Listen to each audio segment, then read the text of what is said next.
Goedemiddag, beste luisteraars van Radio Centraal. U bent bij Babylonië, het tweewekelijks programma over taal en cultuur. En vandaag hebben we verschillende gasten in de studio en dan hebben we ook nog voor opnames en we gaan nog iemand bellen. Dus het is gezellig vandaag en dat is ook het thema, want er komt een feestje. Er komt een feestje en het is C'est la fête. Jij zit op de rode? Ja. Dus, ik zit op de rode, maar ik vrees dat wij een micro tekort gaan komen hier. Ja, dan wordt het... dan moeten we een beetje doorschuiven. Maar ik denk niet dat iedereen tegelijk aan het woord zal zijn. Nee. Ja, het zal wel lukken. Ja. Kwam er nog iemand? Of? Nee, maar we gaan ook bellen met iemand. Ja. Ja. Maar we gaan bellen met Emmanuel. En omdat we haar bellen, moeten we natuurlijk ondertussen even nog een muziekje opzetten. Ze heeft ons gelukkig heel veel muziek gestuurd. En dit is een nummer dat feestelijk is, want het heet C'est la fête. Zo, het is feest. We hebben gebeld naar Emmanuel. Goedemiddag. Hallo. Hebt u al gehoord van dit scheerapparaat? Nee, daar hebben we nog niet van gehoord. Ja, het spijt me. Goed, dag Emmanuel Labo. U bent professor aan de Universiteit in Antwerpen. Ja, ik ben ook leraar in Franse taalkunde. Ja, en u hebt iets nieuws georganiseerd dit jaar? Ja, ik ben ook leraar sinds afgelopen september. En mijn Nederlands is heel slecht. Ik heb het op school geleerd, maar ik heb bijna 30 jaar in Engeland gewoond met... geen gelegenheid om Nederlands te praten. Ik ben weer aan het leren, maar ik heb nog niet het vertrouwen om live te spreken. We hebben aan de universiteit een feestje en Isa, mijn collega, zal meer erover zeggen. Ja, ze zit hier al helemaal klaar. Ja, maar... ik wil graag ook alle de mensen met een belang voor Frans in Antwerpen samen te brengen. En dat is een kleine project voor dit jaar. Ja, en u hebt iets opgenomen? En, ja. Zal ik dat dan nu afspelen? Ja, dankjewel. Goed, we gaan luisteren. Ga ik over Frans praten? Omdat wij de Francofonie Week vieren. 20 maart herdenkt de oprichting op 20 maart 1970 in Niamey, in Niger, van het Agentschap voor Culturele en Technische Samenwerking, dat later de Internationale Organisatie van de Francofonie werd. Elk jaar worden rond deze datum onder de evenementen georganiseerd om de diversiteit en vitaliteit van de francofonie onder de aandacht te brengen. Van 15 tot en met 23 maart 2025 vieren wij de 30ste editie rond het thema Je m'éduque donc j'agis. Ik leer, dus ik handel, wat de centrale rol van onderwijs in duurzame ontwikkeling onderstreept.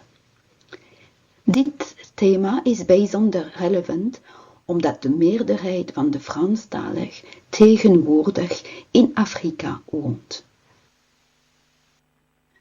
Waarom over Frans in Antwerpen spreken?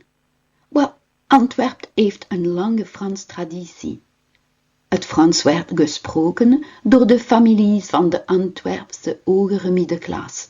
En deze traditie is vandaag nog steeds zichtbaar in het bestaan van verenigingen zoals de Amitié Française d'Anvers en les Scouts francophones bijvoorbeeld. Sinds het midden van de 20e eeuw is de Franstalige gemeenschap in Antwerpen echter gediversifieerd, dankzij de grotere mobiliteit van mensen. Bijvoorbeeld, we hebben expat uit bevoorrechte sociale klasse die om professionele redenen tijdelijk in Antwerpen verblijven en hun kinderen naar het Frans Lyceum sturen, om hen in staat te stellen op opleiding in het Frans voor te zetten. We hebben ook immigranten uit voormalige Franstalige kolonie die naar Antwerpen zijn gekomen op zoek naar betere levensomstandigheden. In Engeland ben ik getuige geweest van de verwerping van andere talen ten gunste van het Engels en de verarming die daarvan uitgaat. In Antwerpen heb ik gemerkt dat het Engels vaak gebruikt wordt in de communicatie tussen sprekers van verschillende moedertalen. En dat dit op lange termijn de meertaligheid en zelfs het Nederlands bedreigt. Daarom promote ik meertaligheid sinds ik aan de Universiteit Antwerpen ben begonnen. Bijvoorbeeld door het idee te lanceren om in februari Moedertongdag te vieren. Aangezien Frans mijn specialiteit is, wil ik met Franstaligen gaan samenwerken. En op woensdag 26 maart voor C'est la Fête, de jaarlijkse viering van het Frans door de vakgroep Frans van de Universiteit Antwerpen, waarover mijn collega Isa van Akker zal spreken, organiseer ik een bijeenkomst voor Franstalige en francofiele verenigingen en groepen in Antwerpen. Neem gerust contact met mij op voor meer informatie te krijgen. Een hartelijk welkom aan iedereen. Zo tot dusver de bijdrage van Emmanuel Labo. Ondertussen er zijn hier 3 mensen in de studio. De persoon die ze al vernoemd heeft is Isa van Akker. Dag Isa van Akker. Goedemiddag. Jij hoort ook bij de universiteit. Ja. Klopt. En dan zijn er nog 2 mensen in de studio. Er is Annelies Mermans van de Alliance Française. Ja, voorzitter Alliance Française. Ja. Ja. En il y a Guillaume Capon, et c'est le directeur du lycée français. Bonjour. Bonjour. On parlera le français alors dès maintenant. Ça vous va? Ja. Oui. Donc Isa, vous pouvez vous présenter?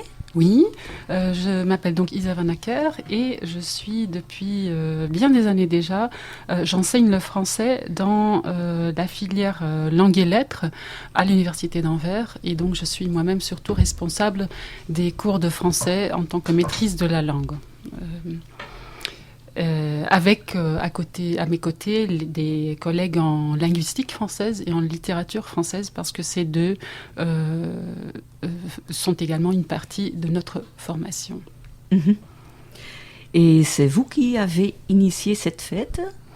Oui, en fait, ça remonte à 2018. À un certain moment, je m'étais dit, bon, c'est la semaine de la francophonie, parce qu'autour du 20 mars, comme Emmanuel l'a dit, c'est la fête de la francophonie et de la langue française. Et je me suis dit, bon, puisque le français, c'est le noyau de notre discipline, il faut bien organiser un petit quelque chose pour fêter ça au moins avec nos étudiants, avec les collègues, mais aussi avec un public externe, parce qu'à Anvers, il y a pas mal de gens qui pratiquent le français sans que ça soit leur objet d'étude, mais ça nous paraissait intéressant et aussi très agréable de faire une fête comme ça pour mettre en valeur la langue française, mais aussi pour mieux faire connaître notre discipline, notre formation. Mm-hmm. Et ça prend la forme de quoi, cette fête? En fait, c'est une soirée où différents professeurs et étudiants des deux filières où il y a du français, donc c'est-à-dire langue et lettres, mais aussi la linguistique appliquée, les traducteurs et interprètes, où les professeurs et les étudiants de cette filière font comprendre pourquoi et comment nous étudions le français à l'université. Et donc, ça prend la forme de brèves présentations informatives et aussi créatives et ludiques autour du français. Donc, il y a à la fois des choses plus sérieuses, on va dire, mais aussi des choses festives. Un peu plus légères. Oui, il y a par exemple cette année un petit quiz autour de la langue française où le public peut aussi gagner des prix, des livres en français, ça je veux le dire déjà, et d'autre part des étudiants qui parlent de ce qu'ils ont fait dans certains cours, comment ils apprennent le français et quelles tâches ils ont, qui sont parfois aussi tout à fait créatives. Et il y a aussi des professeurs qui viennent parler de leurs recherches en français et montrer pourquoi c'est très très intéressant d'étudier la langue ou la littérature d'une manière scientifique. Donc c'est aussi ça. Et après le programme qui dure de 7h jusqu'à 8h30 à peu près, on a prévu une réception. On a un verre de l'amitié, comme ça s'appelle en français, pour trinquer ensemble, pour fêter encore le français et pour échanger, parce que c'est aussi ça le cœur de la langue, c'est d'en parler ensemble, d'échanger des idées, de partager aussi son enthousiasme pour ces études qui sont absolument fascinantes. Et tous les acteurs en Anvers qui ont quelque chose à faire avec la langue française sont présents alors ou... Oui, enfin ça c'est l'initiative de ma collègue Emmanuelle Labo qui a donc voulu rassembler les différents acteurs autour du français juste avant la fête. Il y aura un certain nombre d'invités déjà avant que le public arrive aussi, on va dire. Donc pour discuter avec plusieurs acteurs autour de la langue française à Anvers, pour échanger et aussi pour démarrer éventuellement un projet ensemble sur l'importance du français à Anvers dans un cadre plus large du multilinguisme en fait. Parce qu'il ne s'agit pas uniquement de défendre le français en tant que langue, mais surtout et également d'insister sur l'importance du multilinguisme, d'avoir différentes langues qui peuvent parfaitement coexister les unes à côté des autres. C'est notre grand atout. Oui. Entre parenthèses, est-ce que c'est Anvers ou Anvers? Les deux sont corrects. Nous ne sommes pas puristes. On dit les deux dans la pratique. Et ça aussi, c'est par exemple l'un des aspects des études, c'est d'étudier la tension entre la norme et l'usage. Oui. La norme prédit parfois certaines choses, mais dans l'emploi de la langue, si en fait ça se passe différemment, à partir d'un certain moment, les normes évoluent aussi, s'adaptent et s'assouplissent. Et donc pour Anvers, les Français de France auront tendance à dire plutôt Anvers, et les francophones de Belgique diront éventuellement Anvers, tout comme pour Bruxelles et Bruxelles. Mais Bruxelles. Comprend, voilà. Moi je disais plutôt Anvers. On dit que c'était Anvers alors que je suis français de France. Ah bah très bien. Mais moi j'étais plutôt sur Anvers. Ok. Et Annelies, qu'est-ce que vous disiez? Anvers aussi. Anvers. Oui. Et vous serez présent mercredi? Oui, bien sûr. Nous participons avec beaucoup de plaisir. Nous participons avec beaucoup de plaisir à cet événement parce que nos actions se situent dans le cadre du développement et dans le cadre, de la politique linguistique du gouvernement français, mise en place par le ministère des Affaires étrangères. Et notre mission est de faire la promotion de la langue française et de la culture française. Donc c'est un peu comme le British Council et Goethe Institute. Oui. Nos actions se situent dans la Maison de France à Anvers, het Huis van Antwerpen, Isabelle Allais 131. Het Huis van het Frans. Ja, ça existe, la Maison de France, dans laquelle nous sommes voisins du lycée français. Nous partageons même la Maison de France ou de français? La Maison de France. De France, oui. Le pays. Oui, parce que aussi le consulat général se situe là. Ah oui, donc il y a un drapeau. Il y a un drapeau, oui. On essaie de pas trop étaler. Reste assez discret. Ah oui. Oui, aussi pour la sécurité, en fait. Ah oui. Oui. Donc il est évident, comme c'est notre mission de faire la promotion de la langue française, nous organisons des cours de français, nous organisons des examens pour le DELF et le DALF, pour les attestations français de la République française, de France Éducation Internationale. Et on a pas mal de candidats, des candidats internationaux, mais aussi des candidats flamands. Et donc, dans notre mission, le multiculturalisme joue un rôle Le multilinguisme, évidemment. Je regrette bien fort que la langue française ne prend pas une place plus importante dans notre ville, puisque c'est quand même toujours la langue de Molière, une langue riche sur plusieurs niveaux. La culture française, nous avons été Bourgondisch. Ja. De Bourgondische Nederlanden, waar Bart van Loo een mooi boek over geschreven heeft. Donc, dans le cadre de cette politique, je suis toute fière, en fait, d'être présidente de l'Alliance française, qui a un réseau mondial. Donc, nous sommes dépendants des statuts de la Fondation des Alliances à Paris. Et nous travaillons ensemble avec l'ambassade de France et avec notre maison mère à Bruxelles, qui est l'Alliance française Bruxelles-Europe. Et il y a aussi des maisons sœurs en Belgique. En Belgique, oui. Mais il y en a que 3 qui sont centres d'examen et qui organisent des cours. Les autres organisent des lectures ou des conférences. Oui, je voyais qu'il y a même une alliance française West-Vlaanderen. Oui. C'est connecté à l'université de Kortrijk, de Courtrai, mais ce n'est pas encore très grand. C'est surtout les Delft qui font les examens, les attestations. Ce que je voulais dire aussi, qu'on est en étroite coopération avec l'université d'Anvers, par le programme Erasme. Il y a entre Rome, Paris, Porto, etc., qui s'occupe de Reading Communities. Donc l'Alliance française est la seule alliance qui fait partie de cette coopération entre universités, et on en est toutes fiers. Nous avons accueilli nos partenaires au mois de décembre, ensemble avec Frank Schuurwege, qui est un ancien collègue. Ancien collègue. Et on travaille aussi ensemble avec Vlaamstaal plateforme pour ce niveau d'excellence autour des langues. Et pour nous, c'est la langue française. Donc, par exemple, nous avons préparé quelques candidats finalistes à présenter leurs textes qu'ils ont appris par cœur.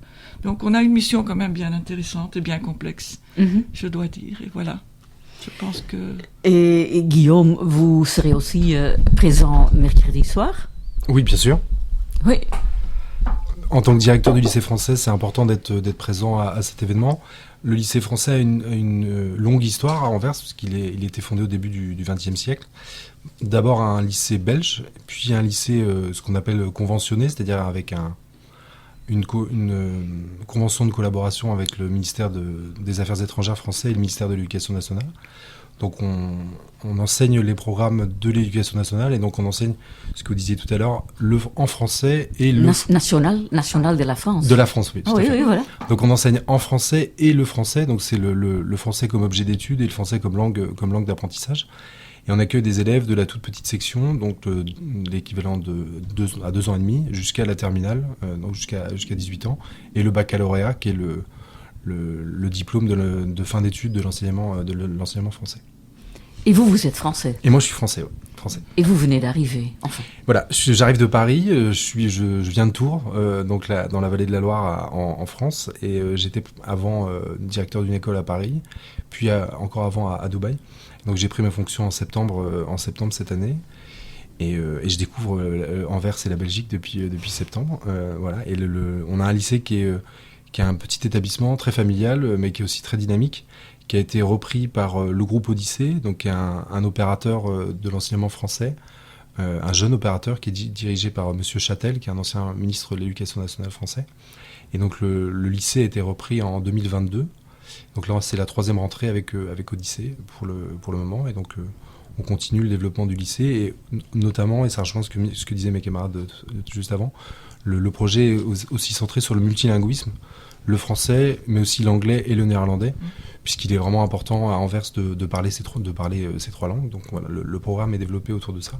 Et on a des liens importants avec l'Alliance française. Alors, outre le fait qu'on partage des locaux, il y a la question des examens, évidemment, et puis des événements communs. Donc moi, je rejoins cet événement C'est la fête avec beaucoup de plaisir, parce que je pense qu'on a besoin d'unifier toutes les forces vives autour du français, et de faire vivre le français à Anvers, donc au lycée, à l'université et à l'Alliance française. Et ce lycée existe depuis très longtemps ou? Depuis 1901, si je ne dis pas de bêtises, mais il a été, pendant la Première Guerre mondiale, il y a eu une petite interruption, et puis il a été inauguré à nouveau en 1919. Et donc c'était une école privée belge, de droit belge jusqu'à la fin des années 90, où là il a rejoint le réseau d'enseignement français à l'étranger, donc qui est le plus grand réseau d'enseignement dans le monde. Il y a des établissements dans 140 pays. Et il était conventionné donc, en ce qu'on appelle en partenariat avec l'éducation nationale. On a des visites d'homologation, c'est-à-dire que l'éducation nationale et les affaires étrangères viennent vérifier qu'on transfère, qu'on enseigne correctement le programme français. Mais c'est un lycée qui a beaucoup d'histoire. On a un bâtiment qui est très joli, qui a beaucoup d'histoire. Et il y a combien d'élèves ? 140 élèves pour l'instant. Donc c'est un petit établissement. Oui, et c'est d'être plus petit ou plus... Donc de 2 ans jusqu'à 18 ans, donc on a à peu près une quinzaine d'élèves par classe. On a un petit collège. C'est confortable. C'est très confortable pour les élèves, pour les enseignants, pour les parents surtout. Donc on a des conditions de travail qui sont vraiment très bonnes. Et une communauté qui est pas seulement française. Ça rejoint aussi ce qu'Alice disait tout à l'heure. On a à peu près 40% d'élèves qui sont français, enfin qui viennent de France, 40% d'élèves belges, flamands vraiment d'Anvers, et le reste de familles étrangères qui viennent notamment d'Inde et aussi pas mal du Maghreb, où il y a une tradition évidemment francophone. Donc c'est très multiculturel et ça rejoint, je pense aussi, les élèves qui fréquentent l'Alliance française en termes de... D'Inde ? Oui, il y a une tradition des diamantaires indiens qui font une partie de leur scolarité, en tout cas dans l'enseignement français, en tout cas à Anvers. Donc c'est une des particularités du lycée. Ah oui, je sais qu'il y a une école internationale en anglais, et je pensais que tous leurs enfants allaient là-bas. Mais il y a donc une partie qui... Non, il y a une vraie tradition et qui est assez ancienne en fait, parce qu'on a des parents d'élèves qui étaient déjà à l'école et qui ont mis leurs enfants à l'école après. Donc il y a une vraie tradition, au moins pour la maternelle et le primaire, c'est un peu moins le cas au collège, mais d'apprendre le français en fait, d'apprendre en français et donc le français en même temps, en maternelle et en primaire, donc jusqu'à 11 ans à peu près. Ah. Même à l'Alliance, ils viennent à l'Alliance aussi. Vraiment? Les enfants, et puis les jeunes de 16-18 ans viennent pour leur B1 junior. Kunt u de microfoon even bij u pakken? Ja, donc, vous dites les enfants, est-ce que vous avez des activités pour les jeunes aussi alors? Nous avons des ateliers pour les petits le mercredi après-midi, avec une professeure spécialisée qui fait ça, disons, d'une façon très conviviale, mais en français, 2 heures. Oui. Et on travaille sur les 4 compétences, écouter, regarder, lire, parler, et ça marche, c'est très bien. Et donc des Indiens qui s'inscrivent, et aussi on a des cours le même après-midi pour les 16-18 ans. Là on a 2 Indiens en ce moment, 2 garçons, 16-18 ans, mais ils sont surtout intéressés d'avoir leur DELF Junior B1. Donc au mois de mai nous avons ces examens, et c'est souvent avec aussi grecs, les enfants grecs de Bruxelles qui viennent pour cela. Des enfants grecs? Oui, c'est comme ça. Donc c'est une école avec beaucoup de nationalités aussi. Oui, parce que je me demandais déjà, il y a pas mal de gens qui viennent ici d'autres pays où le français est ou bien leur langue maternelle, ou bien la langue dans laquelle fonctionne tout dans leur pays, comme le Maroc ou peut-être le Niger. Et je me demandais si ces enfants trouvent leur chemin à votre lycée. Souvent oui, mais après c'est la question plus large de la francophonie en fait, parce que la France fait partie de la francophonie, mais c'est pas le seul pays, et donc on a des familles qui viennent de partout, et comme le réseau de l'enseignement français est présent dans beaucoup de pays, on peut avoir des enfants qui sont nés en Côte d'Ivoire, qui vont faire une partie de leur scolarité au Maroc, et qui après arrivent en Belgique, et qui en fait vont suivre plus ou moins exactement le même programme, et en passant d'une école française à une autre. Donc c'est pour ça effectivement on a 35 nationalités maintenant dans l'école, donc on a vraiment beaucoup de 35 sur 150 élèves, donc oui, c'est bien. C'est presque comme mes classes. Je donne des cours aux adultes de néerlandais, et là il y a toujours un grand mix, mais là c'est évident, mais chez vous, oui. Par contre, chez nous, à l'université, je veux dire, nous n'avons pas tellement un public divers. Et c'est aussi l'une des choses que nous aimerions faire, c'est attirer plus d'étudiants avec un arrière-fond multilingue ou francophone. Parce que pour l'instant, l'université ou notre formation, en tout cas à l'intérieur de l'université, n'est pas suffisamment un reflet ou ne reflète pas assez à notre esprit la diversité que l'on voit dans la ville d'Anvers. Donc là aussi, ce serait une initiative qu'à l'avenir, nous aimerions développer pour nous adresser à ce public-là, pour qui ça peut être un atout à partir de l'arrière-fond qu'ils ont déjà en français. Oui. C'est ce que je voulais demander. Est-ce qu'il y a des élèves de chez vous qui vont après à l'université pour étudier de romance, philologie, comme on disait avant. Tellement, je crois. Pas que je sache, mais par contre, c'est vrai que c'est l'occasion de se rencontrer. Cet événement, c'est l'occasion de se rencontrer et de mettre ça justement en place, de venir faire une présentation à nos élèves et de pouvoir leur dire que les études qu'ils font au lycée français d'Anvers, ils peuvent les continuer à Anvers et continuer à étudier la langue française s'ils ont envie de le faire. Et effectivement, le faire à Anvers, je pense que c'est très intéressant pour les familles et pour eux. Donc on aura l'occasion d'organiser ça, je pense, la semaine prochaine. Ça peut faire partie des initiatives qui peuvent sortir de ce programme. Muzikale pauze? Ja. Ik heb een tweetalig nummer van Jacques Brel gezocht.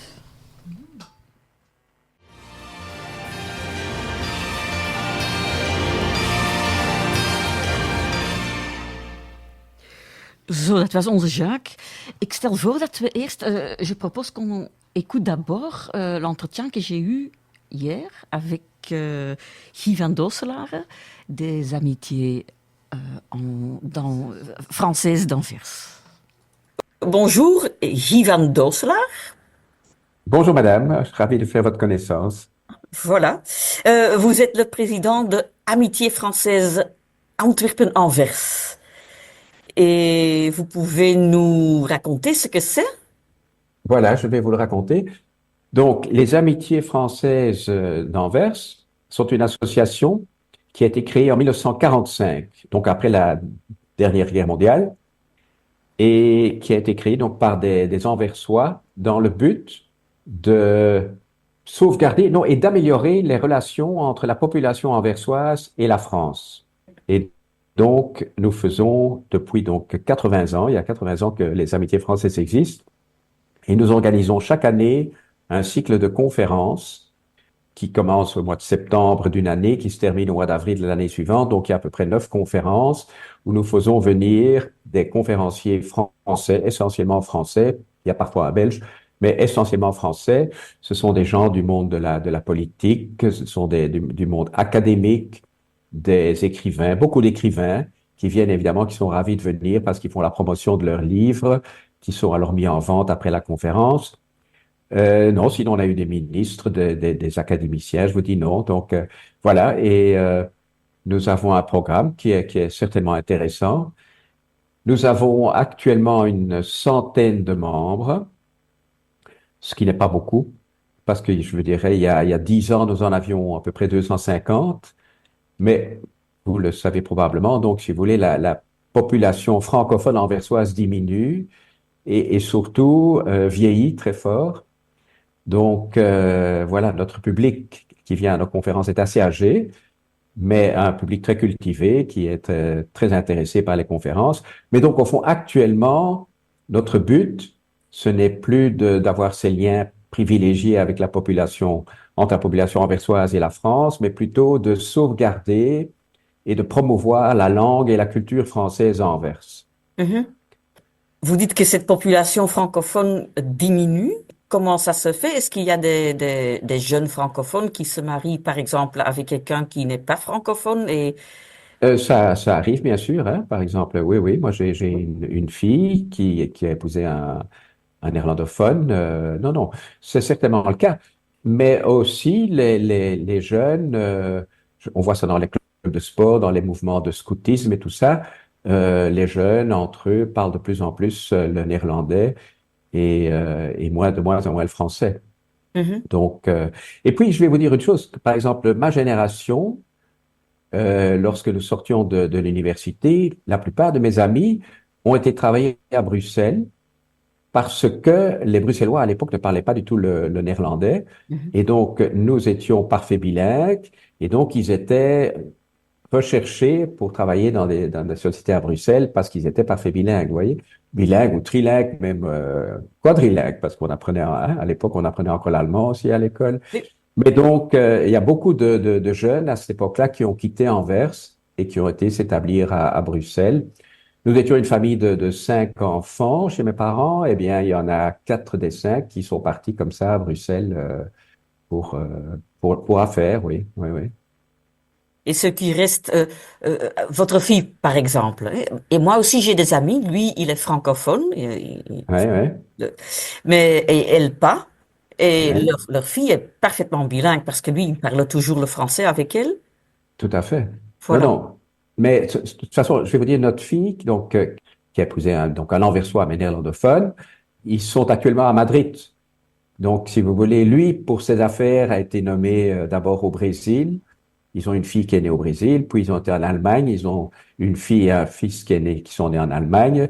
Donc, les enfants qui sont très jeunes parlent, eux, 3 ou 4 langues. Hein. Ils ont 10 ans. Hein. Ils n'ont pas 10 ans.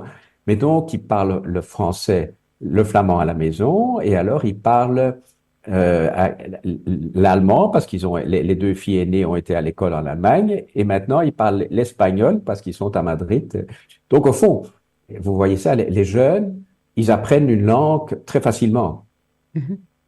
Et c'est pour ça, je trouve que si dans notre pays, nos politiciens avaient été suffisamment, je dirais, intelligents, on aurait rendu l'apprentissage des 2 langues nationales obligatoire dès le plus jeune âge, il n'y aurait pas eu tous les problèmes qu'on connaît actuellement. Hein. Tout le monde aurait été parfait bilingue, mais ce qui n'est pas le cas.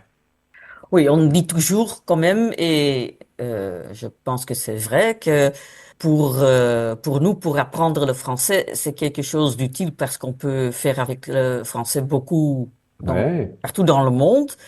Mais par contre, pour un Wallon qui apprend le néerlandais, c'est juste pour parler ici et en Hollande, c'est pas grand-chose, quoi. Non, d'accord, mais enfin, il y a quand même un marché du travail important en Flandre dont ils pourraient profiter. Hein. Mais je veux dire, la grande force des Flamands, des néerlandophones, c'était quand même, à l'époque, la connaissance du français. Dans le temps, tout le monde parlait le français à Anvers. Même, je veux dire, les néerlandophones connaissaient très bien le français, ce qui n'est plus le cas actuellement. Hein. Je crois que je trouve, enfin, personnellement, c'est que je trouve que les jeunes ne connaissent plus bien le français, en tout cas pas comme dans le temps. Non, c'est quand même un peu dommage. Oui. C'est très dommage, c'est très dommage, Oui. oui, oui, oui. Mais est-ce que vous pouvez me raconter, je sais pas très bien, comment est-ce que ça s'est fait que les gens commençaient à parler le français ici? Parce que au début, oui, c'était le Brabant, et le Brabant, c'était néerlandophone ou brabandophone. Mais il faut dire, à l'époque, je crois, enfin, il y a plus d'un siècle, le monde, je veux dire, du travail en Wallonie, je veux dire, il y avait quand même, il y avait non seulement les mines, mais il y avait toutes des grandes sociétés wallonnes qui venaient s'établir à Anvers. Hein. On pense à Cockerill et tout ça. Donc, il y a beaucoup de francophones là, qui, pour les affaires, c'était intéressant de parler le français, je crois, à l'époque. Mais enfin, je crois que ça date encore de plus longtemps que ça. Peut-être de Napoléon, qui a fait beaucoup pour la ville d'Anvers, hein, sûrement pour le port. Mais rappelez-vous, enfin, il y a 60 ans, les noms des rues en Anvers étaient encore dans les 2 langues. Hein. Moi, je me souviens quand ma sœur aînée s'est mariée, donc c'était en 64. Eh bien, donc tous les faire-part d'annonces de mariage, c'était le nom sur les enveloppes. Enfin, donc le nom des rues était en français. On envoyait Monsieur Untel, avenue de Belgique, ou Chaussée de Malines, ou avenue de France. Donc ça a fort changé quand même. Oui. C'est ça qui n'était pas normal peut-être à l'époque, que le français avait peut-être trop d'importance. Donc l'amitié française, C'est les amitiés françaises. les amitiés françaises, Français, oui. c'est donc pour les adultes. Il n'y a pas d'activité pour les enfants. Est-ce que ça Non. existe en Anvers, des activités en français pour les enfants francophones? Écoutez, il y a des mouvements de scouts, de louveteaux, enfin oui. Mais sinon, non, il y a pas grand-chose. Quand nous étions jeunes, il y avait des pièces de théâtre régulièrement, il y avait l'exploration du monde en français, mais tout ça n'existe plus. Mais Emmanuel Labo aimerait bien que les étudiants, et nous aussi, on aimerait rajeunir notre public.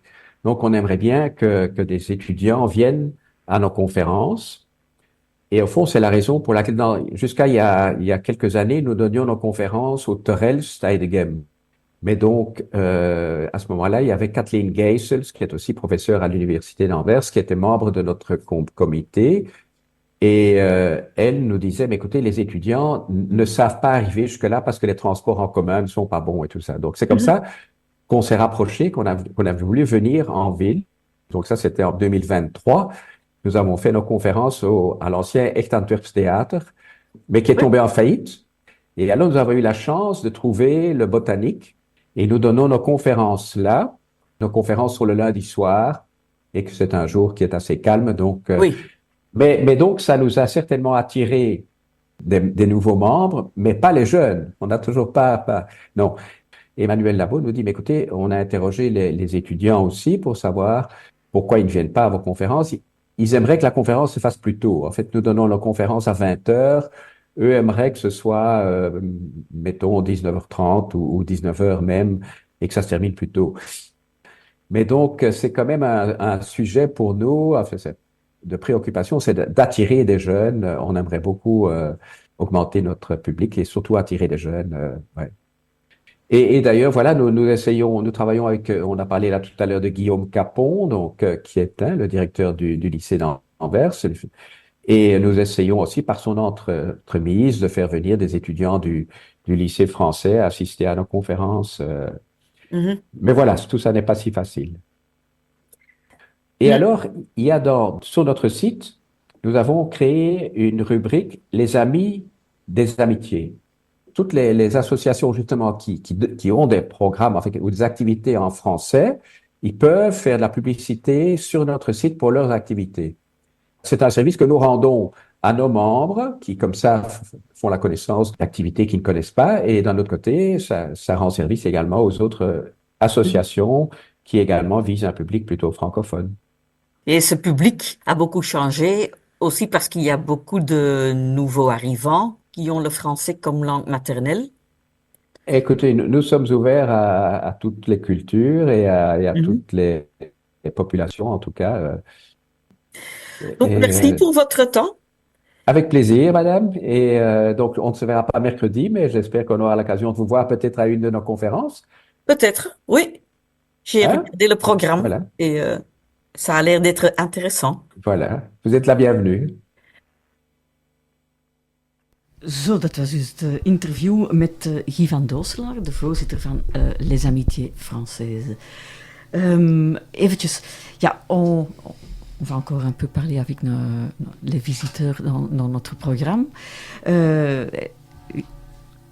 Guy vient de dire qu'il cherche un peu plus d'attention aussi des jeunes et qu'il travaille ensemble avec vous. Et ça marche un peu ou c'est pas pour les tout petits alors? Pour l'instant, on visait d'abord le public des parents d'élèves de l'établissement, parce que c'est vrai que les conférences le lundi soir pour les lycéens, pour des adolescents, c'est un peu compliqué, je pense, de se projeter dans ce type d'événement. Mais on essaie de travailler, sur des conférences qui peuvent intéresser les parents d'élèves. Monsieur l'ambassadeur de France est venu aussi il y a quelques semaines visiter le lycée. Il a animé une conférence après via les Amitiés Françaises, donc que j'avais organisé avec lui, et avec la CCI Belgique aussi, la Chambre de commerce et d'industrie française en Belgique. Donc on avait ce partenariat-là. Mais je pense que toutes les forces vives liées à la francophonie doivent essayer de se rassembler pour faire avancer le projet et intéresser les enfants, les adolescents et les adultes à tous les événements. J'ajouterais, Guy disait qu'il manquait d'activités en français à Anvers. Je pense qu'on peut parler aussi de ce que font nos collègues des mots passants qui font des activités aussi en français le samedi matin. Et il y a aussi une association qui est également accueillie à la Maison de France, qui s'appelle l'Accueil des Français d'Anvers, qui a un club de lecture et qui fait aussi des activités en français, qui fait vivre la communauté française et la communauté francophone d'Anvers aussi. Mhm. Voilà, Je vais certainement donner ça comme idée aux élèves les étudiants que j'ai dans ma classe et qui ont le français comme langue maternelle. Il y a un club de lecture notamment, et moi j'ai des petites filles, donc c'est des horaires qui sont pas trop possibles pour moi. Mais je pense que pour des étudiants, ça pourrait être intéressant parce que il y a un moment donné, je pense que la littérature c'est vraiment une des grandes richesses de la culture française, et être capable de lire en français et de partager ses lectures, à mon avis c'est très intéressant. Donc il faut mettre en avant cette activité-là. Mais je pense qu'ils seront présents peut-être mercredi prochain. Donc ce serait très intéressant, je crois, d'avoir là aussi des échanges, parce que pour nos étudiants, ça n'est pas toujours facile d'avoir des idées de ce qu'ils aimeraient lire. Hein. Bien sûr, ils ont les livres qu'ils lisent dans le cadre de cours spécifiquement, mais ce sont alors souvent les grands noms de la littérature française du passé. Mais pour la littérature d'aujourd'hui, par exemple, c'est utile qu'ils puissent échanger avec d'autres et aussi qu'ils puissent partager le plaisir de la lecture. Ça, c'est très bien. Et il y a là aussi un autre projet auquel nous participons avec nos étudiants depuis la toute première édition, et c'est le choix Goncourt de la Belgique. Oui. Donc c'est une sorte de dérivé du prix littéraire le plus important en France, qui est le prix Goncourt. C'est un peu le Booker Prize, mais pour la France et pour le français. Il y a une initiative de la part de l'ambassade de France, de l'agence universitaire francophone et Passaporta, qui participe aussi à Bruxelles. Et donc, ça consiste à donner la possibilité à tous les étudiants de Belgique, dans les différentes universités francophones et flamandes, de constituer des groupes de lecture et de choisir à partir de l'une des listes de 8 ou 9 livres du vrai Goncourt. À partir de là, ils les lisent et ils choisissent leur gagnant. Donc ça devient le Goncourt de la Belgique. Et ça existe aussi pour d'autres pays. Nous sommes impliqués aussi. Oui. Pour cette année, c'est Abella Taya qui a gagné le prix Goncourt, parce que l'Alliance est toujours invitée à la finale, quand les prix sont décernés. Oui. Et c'est qui a gagné? Abdella Taya. Avec, alors le titre m'échappe, mais... C'est le 9e prix Goncourt de la Belgique. Et par exemple, ce roman-là, vous pourrez le gagner si vous venez à C'est la fête, parce que c'est l'un des prix prévus du petit quiz qui va avoir lieu. Donc là, c'est l'une des parties des ingrédients festifs, c'est de distribuer des prix, et ce seront bien sûr des œuvres littéraires françaises récentes. Et vous allez participer au quiz, vous deux, ou vous avez aidé à écrire la question, peut-être? Non, ça c'est un collègue. Un collègue. Je suis très compétitif, donc je pense que je pense que je vais participer. Chacun peut. Et je donnerai les livres à la bibliothèque du lycée si jamais je. C'est bien. Je voudrais dire que la bibliothèque est en fait partagée avec l'Alliance, si vous permettez. Mais c'est bien l'accueil qui a développé tout ce qui se passe aujourd'hui, ensemble avec vous. Donc c'est magnifique. Nous sommes très enthousiastes à ce sujet. Mais je voudrais dire que nous organisons avec les Alliances aussi un défi, un concours. C'est un quiz de 20 questions. Qui sera qui est primo local, Anvers, Bruxelles, Gand, après belge, une finale belge, et après une finale à Paris. Et le prix que nous décernons, c'est une semaine à Nice. Donc il y a six prix, 6 fois une semaine à Nice à gagner. Et ça s'appelle le défi Interalliance. Défi Interalliance. Et c'est un quiz. C'est un quiz, en fait, ce sera en ligne. Ce sera en ligne. Ce sera le 23, excusez-moi de mélanger. C'est pas grave. Le 23 avril en ligne. Et puis le 30 mars, ce sera la finale à Bruxelles. Donc là, on choisira, je pense que pour toute la Belgique, il n'y aura que 4 candidats qui seront sélectionnés. Ce ne sera pas moi. Vous êtes invités à participer. Oké. Misschien moeten we nog eventjes samenvatten. Voor iedereen die nu al de hele tijd ziet van, dat Frans, ik kan het nog wel verstaan, maar ik spreek het niet meer zo vlot. Mogen ze ook komen woensdag? Tuurlijk, dat is geen enkel probleem. Iedereen die een fan van het Frans is, doorgewinterd of nog volop in wording, iedereen is heel hartelijk welkom. Iedereen die professionele of persoonlijke interesses heeft voor de Franse taal, of die gewoon zin heeft om eens te kijken hoe studenten en docenten met dat Frans wel aan de slag gaan. En wie wil horen, liedjes wil horen zingen live door onze studenten gebracht. En het zou kunnen dat ik meezing.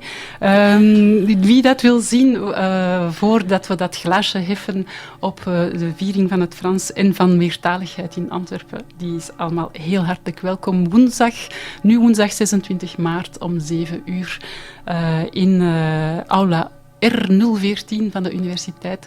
Alle info op de website ook. Misschien kan ik de info doorspelen, want we vragen gratis, het is gratis toegang, maar we vragen wel om vooraf aan te melden, in te schrijven, zodat wij een beetje zicht hebben op wie we mogen verwelkomen. De nodige Stadscampus. ik dacht stokbroden. Nee, ja. Nee, niet per se baguette, camembert, dat hoeft niet. Maar er gaat wel een glaasje lekkers zijn. En wel Franse wijn. Dan, dat zou kunnen, dat zou goed. En naast een mocktail ook, want we doen natuurlijk niet alleen aan...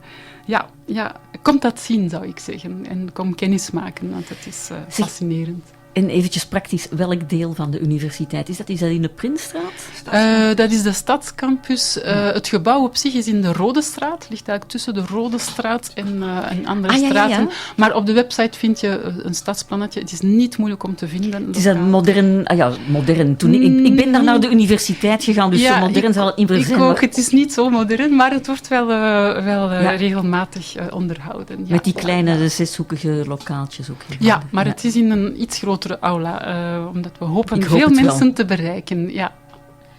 Oké.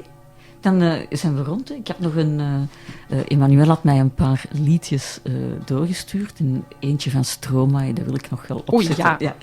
Laat maar komen. Oké. Dus bedankt Isa van Akker en Annelies Mermans. Avec plaisir. En Guillaume Capmont. Dank u, merci. Dank u. Op plezier.